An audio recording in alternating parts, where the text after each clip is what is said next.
E aí, eu sou o Léo e hoje eu tô aqui pra fazer a review do capítulo novo de One Piece. E cara, que capítulo bom, porque deu aquele gostinho do One Piece antigo que eu gostava de ler. E também, claro, com a sensação completa de que finalmente estamos começando o arco de Elbaf e temos um vislumbre do lugar onde vamos explorar por uns 2 anos aí pelo menos. E claro, o que eu me refiro àquele gostinho de One Piece antigo é uma citação que acontece no final desse capítulo que me trouxe uma teoria muito antiga que eu quero muito compartilhar com vocês. Antes de mais nada, eu gostaria de dizer que eu sei que a gente anda sumido um pouquinho aqui do canal por conta da correria da vida, mas essa semana a gente vai voltar com a frequência dos nossos vídeos, se tudo der certo, e a gente tem bastante coisa para comentar para vocês, tanto em teoria quanto em algumas análises de tudo que está acontecendo no mundo de One Piece. Então, sem mais enrolação, depois da vinheta, bora para essa review.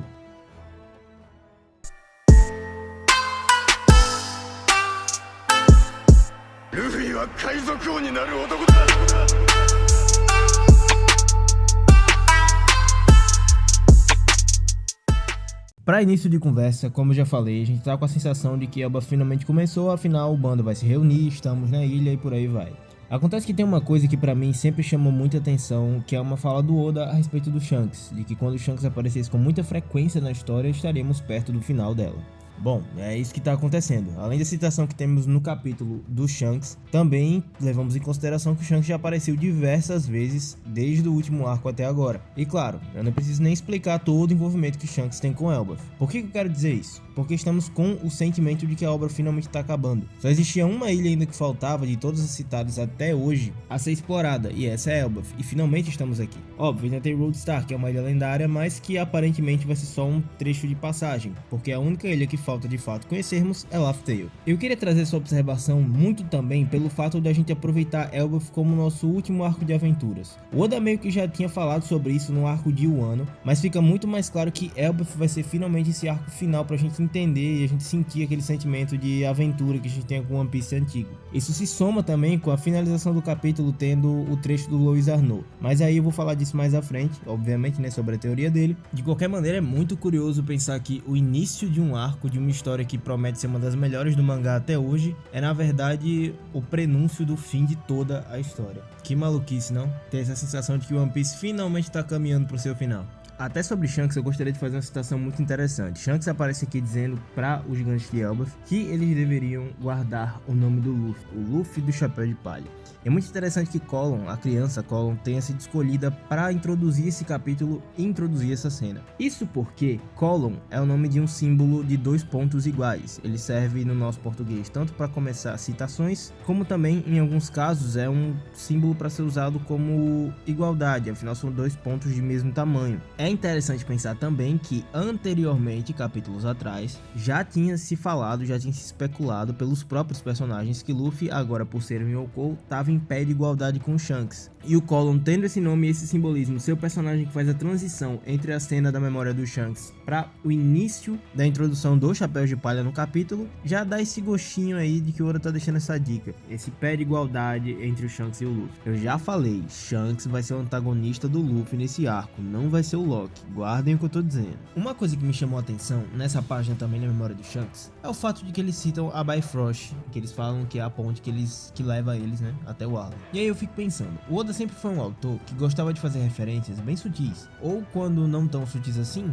ele mudava nomes e algumas coisas. É engraçado como em Elbaf, tudo tem exatamente quase o mesmo nome que na mitologia nórdica. Eles estão literalmente subindo a Bifrost que é algo pré-existente na mitologia nórdica, que é exatamente a mesma coisa, uma ponte arco-íris. Eu fico me perguntando se é realmente proposital ou só porque o Oda nem quer mudar o nome mesmo, deixa assim como é que tá e vai logo. Mas é óbvio que minha mente de teorista sempre me faz pensar sobre algo por trás disso, e eu penso muito que é o fato de que o Oda realmente vai usar muitos dos elementos da mitologia nórdica para a narrativa desse arco, seja pelo Ragnarok, seja por batalhas entre personagens e por aí vai. Eu já comentei isso, falo de novo nesse vídeo. Se você não viu o vídeo nosso sobre Elbaf ainda, vá ver, esse vídeo é muito bom. E eu acho que o Oda tá usando os nomes de fato da mitologia nórdica muito porque ele vai usar histórias da narrativa da mitologia nórdica dentro da própria narrativa do mangá dele. Então eu acho que ele nem tá evitando usar os nomes verdadeiros muito por conta disso também. Mas vamos seguir. Temos reencontros acontecendo, eles chegam finalmente à vila de Elbaf. Elbaf tem uma divisão diferente do que eu imaginava. Eu achei que o Oda ia dividir dividir a Yggdrasil em vários níveis, sendo cada vila possuindo o nome de um reino da mitologia nórdica, que são 9 ao total. Mas o Oda meio que resumiu em 3, o que eu acho até melhor, porque a narrativa pode ficar mais contida, apesar de que ainda acho que algumas características das vilas que se espalham pelo Reino do Sol ainda vão ter características de reinos da mitologia nórdica. Mas, de qualquer maneira, o Oda dividiu entre a parte celestial, a parte do Reino do Sol e a parte do submundo. A parte celestial é a parte que realmente não tinha como errar na teoria, é uma ilha do céu, praticamente uma ilha do céu. Não que o Reino do Sol já não seja uma ilha do céu em seu design, quando a gente para pra ver, é praticamente uma ilha do céu. Mas a parte celestial deve ser ainda mais alta e é a Asgard desse reino.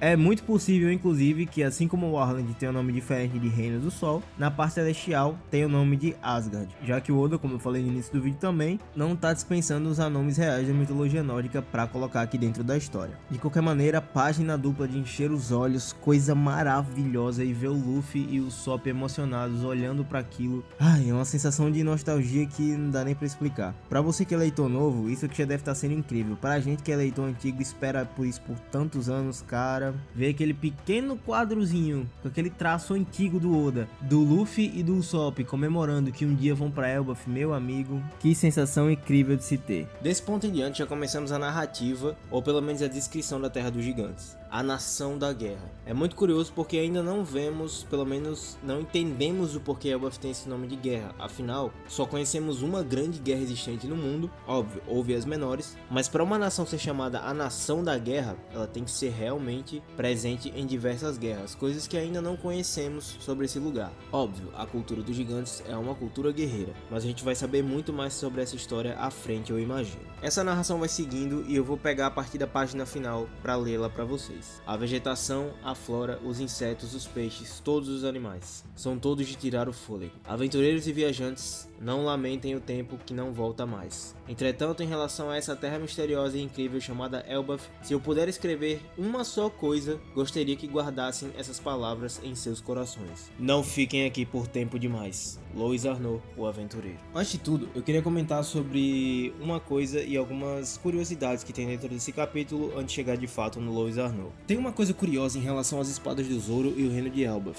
Afinal, o Zoro tem uma espada que é do submundo, do inferno, a Ema.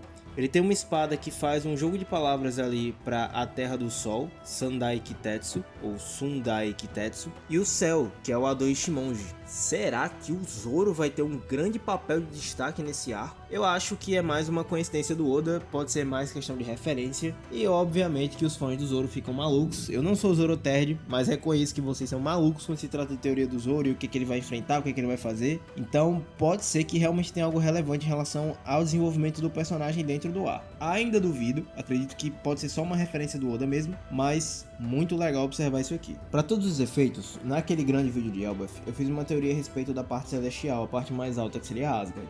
A Bifrost também foi algo comentado naquele vídeo. Naquele vídeo, parte dele eu comento sobre quando a Nami descobre que dá pra chegar em Skype por outro caminho. Eu não consigo ver outro caminho senão a parte celestial de Elbaf, afinal é uma ilha do céu e tão alta que ela tá posicionada. Quanto aos arco-íris, muito legal pensar que essas pedras na verdade existem. Essas pedras são chamadas de pedras do sol e elas são capazes de fazer cores diferentes conforme você usa elas. O Oda usou mais uma vez uma referência para criar alguma coisa dentro da sua história e isso é muito interessante. Espero que tenha realmente uma história de fato envolvendo a criação da Bifrost dentro do reino de Elbaf. Tudo aí é tão encantado e sempre me parece remeter ao Deus do Sol e à fantasia com a qual ele vive. Eu espero que realmente seja isso de fato. E aí a gente chega finalmente no Louis Arnaud. Eu sei que tem muitas coisas que eu poderia comentar nesse capítulo, mas eu quero focar nessa porque para mim foi a mais relevante de todas. Louis Arnaud já apareceu em outros momentos do mangá de One Piece. Não é a primeira citação dele. Na pequena biblioteca do Going Merry, aquele queridíssimo navio que eu sinto tanta falta, a Nami tinha um exemplar do Bregman, aquele livro que é escrito pelo Louis Arnaud. Louis Arnaud é uma figura muito curiosa dentro do mangá de One Piece pra mim. Todos os personagens que não apareceram ou que tem pouquíssimas menções são os que mais me despertam curiosidade, e ele é um deles. O Oda explicou em um SBS lá no volume 42 há muito tempo atrás que Bregman foi simplesmente considerado um livro de fábulas, de fantasias, de coisas que deveriam ser consideradas só contos de fadas. Afinal, as coisas descritas lá acontecem no Novo Mundo e na Grand Line, coisa que para os 4 Blues é tudo grande balela e uma grande fantasia. E aí, o próprio Louis Arnaud teria sido considerado um mentiroso e um cara que só contava histórias fantasiosas. Acontece que a gente já viu isso acontecer com outro personagem dentro da história. Isso nos leva a Mont Blanc Noland, o mentiroso. A história dele também se tornou um livro de aventuras fantásticas. E tudo que ele viveu ao longo do mar também foi considerado mentira. Louis Arnaud pode até ser alguém muito relevante para o próprio Usopp. Eu já fiz um vídeo aqui há muito tempo atrás contando sobre a possível descendência do Noland e o Usopp podendo fazer parte dessa família, dadas as ligações que eles têm. E o Usopp, como um exímio mentiroso, na terra em que foi prometido um arco para ele, ter essa citação e ter esse personagem também conhecido como mentiroso é um detalhe muito interessante entre os dois personagens. Voltando ao SBS do volume 42, o Oda também cita que Bregman estava entre um dos livros que foram salvos no incidente de Ohara, que ficaram dentro daquele rio. Se esse livro está na biblioteca de Ohara, não é porque ele é só fantasia. Esse livro pode servir e as informações que continham dentro dele poderiam servir para os estudiosos de Ohara. Se a única razão pela qual esse livro sobreviveu por tanto tempo assim é por conta de Ohara, depois do incidente que ele voltou a circular, afinal a Nami tinha um exemplar dele. Investigando mais a fundo, aparentemente é muito possível que Nami tenha pego esse livro na época que ele esteve no Arlong Park. Isso porque em Arlong Park a gente consegue ver em uma pequena página um momento em que tem um livro muito parecido com Bregman, pelo menos com o exemplar que tinha dentro do Going Merry. A conexão entre o Arnaud, o Noland e o Usopp parece bem óbvia, né? Na verdade, ela é bem clara. Mas a com a Nami também é bem intrigante. Isso porque, além da Nami ter lido esse livro anteriormente, foi ela quem leu o diário de bordo do Noland. Isso acontece, a gente vê isso no capítulo 228. Bom, então quem seria Louis Arnaud, afinal de contas? Esse cara e esse livro aparentemente existem entre 100 anos atrás e 22 anos atrás, afinal o livro esteve presente no incidente de Ohara, então ele foi publicado antes disso. Com isso a gente pode supor até que esse cara ainda está vivo. Aí eu volto a um detalhe muito interessante. Depois do incidente de Ohara, Vegapunk e Dragon estavam lá, certo? E aí eles viram como os gigantes foram prontamente pegar todos os livros que estavam lá na biblioteca de Ohara. Só poderia ter dito a eles? Poderia, mas eu acho que ele não é um personagem muito responsável por isso. Eu não acho que foi ideia dele de fato. Alguém teria que ter mencionado isso para os gigantes e ter revelado a importância disso. Pode ser que Arnaud tenha sido associado a um personagem como Vegapunk ou como o próprio Professor Clover. E agora então vamos voltar àquela silhueta misteriosa que apareceu tempos atrás. Silhueta essa que parece muito com a do Gaban, mas não vamos falar dele nessa review. Essa silhueta aparece novamente no capítulo mais recente, na última página, justamente quando aparece a tal citação do Louis Arnaud. Enquanto a silhueta vai andando, essa tal pessoa vai andando por entre a floresta, a gente tem essa citação. Sinceramente, parece pra mim que é muito na cara que é o próprio personagem que tá ali naquele momento. Pelo menos porque essa é a maneira como Oda gosta de introduzir um personagem. Primeiro com a silhueta misteriosa, que ele ama fazer isso, e em segundo lugar, esse tipo de fala, esse tipo de citação, e o personagem aparecer em seguida. Isso aconteceu, por exemplo, com o Oden. O Oden teve toda uma introdução falando sobre como ele nasceu, histórias sobre ele e até citações do próprio até que o Oden de fato aparecesse. E aí é que eu vou muito mais além com vocês. Eu não acho só que essa pessoa é Louis Arnaud, como Arnaud é um D. Aí você deve estar pensando, lá vem Léo com as teorias malucas dele, já quer associar só os D e tal. E eu vou mesmo, porque a questão é a seguinte, eu vou explicar pra vocês. Só pessoas que possuem um nome com essa tal letra, a letra D, são pessoas que têm suas histórias desconsideradas, descredibilizadas e contadas como fantasias, se não como demônios. Veja, isso é tão verdade que no exato momento em que a maior fantasia do mundo, o Nika, vem à tona na aparência do Luffy no seu cartaz, todos mandam que seja o D removido do nome do Luffy. E é aí que chegamos ao fato de que os estudiosos de Ohara consideraram esse livro não só como um livro de fantasias, mas como material histórico. Um exemplo disso é a Bíblia do Kuma. Vários historiadores e exploradores acabam por, nas suas aventuras, descobrir alguns tabus sobre o mundo. A Bíblia do Kuma é um livro em que conta diversas histórias que relatam detalhes de ilhas fantásticas. É isso que o Kuma conversou com a Bonnie. E levando isso em consideração, não só a Bíblia do Kuma, como o próprio livro do Louis Arnaud podem ser histórias verdadeiras, e com certeza são, de um homem que tinha letra D e que era um explorador. E por mexer com os tabus do mundo e revelar isso nos seus livros, ou pelo menos contar as suas aventuras nos seus livros, ele teve tanto o seu nome apagado quanto seu livro sendo considerado apenas uma grande fantasia. Afinal, até o nome da ilha final é exatamente isso, uma fantasia engraçada.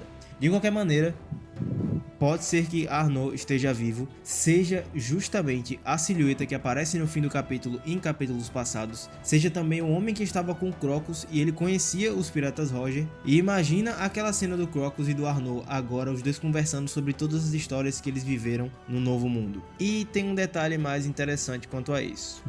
O Novo Mundo, esse nome, ele não é à toa. Esse nome, na verdade, faz referência às grandes navegações e ao Brasil. O Brasil foi chamado Novo Mundo quando foi descoberto. Óbvio, tem alguns detalhes nessa história, mas eu tô resumindo bastante para vocês. De qualquer maneira, é um detalhe que pode ser levado em consideração por pequenas coisas que acontecem na história, como os portugueses serem mencionados, Portugas de Ace, Gol de Roger. Temos também o reino de Goa, temos o fato do próprio Luffy ser um brasileiro. E aí eu queria comentar uma coisa muito interessante para vocês sobre a história do Brasil. No livro chamado A História do Brasil, aparece um homem que se gabava muito de si. Esse homem era conhecido por contar histórias absurdas. Suas histórias eram desconsideradas por muita gente. O nome do livro Bragman, em One Piece, se chama Homens que se Gabam, e foi um livro, como eu já contei aqui, considerado de contos absurdos. É aí que no livro A História do Brasil, o jesuíta, que era esse homem que se gabava e contava essas histórias consideradas absurdas, apesar dos seus grandes talentos na navegação, era chamado Louis Arnaud. Bom, eu tenho muito para comentar sobre isso, mas fica pro próximo vídeo. Espero que vocês tenham gostado desse aqui. Se vocês curtiram, deixa seu like, não esquece de se inscrever no canal para aumentar nossa recompensa no YouTube. Confere nossa descrição, onde você pode conferir nosso Instagram, que é lá que vocês mandam suas perguntas pra gente responder aqui em vídeo. E é isso, galera. Valeu!